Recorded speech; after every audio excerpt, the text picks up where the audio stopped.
আপনারা বাথরুমে একাএকি আপনার সন্তানদেরকে রেখে আসবেন না, কারণ বাথরুমের মধ্যে, ওয়াশরুমের মধ্যে আপনার সন্তানের উপরে জিনের অ্যাটাক হতে পারে, আক্রমণ হতে পারে।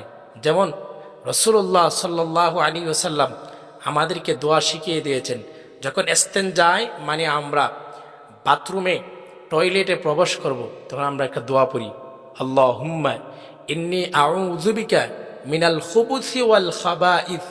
এটার অর্থ হলো, আল্লাহ আপনি আমাকে শয়তান থেকে মুক্তি দান করেন, পানা দান করেন। তাহলে বোঝা গেল এই দোয়ার দ্বারাতে আমরা বুঝতে পারলাম টয়লেটের ভিতরে জিন থাকে। তাহলে আপনার বাচ্চাকে একা একা রেখে আসলে আপনার বাচ্চার উপরে শয়তানের অ্যাটাক হতে পারে, জিনের অ্যাটাক হতে পারে, আক্রমণ হতে পারে। ভুলেও আপনারা ওয়াশরুম বা টয়লেটের ভিতরে আপনাদের সন্তানদেরকে রেখে আসবেন না।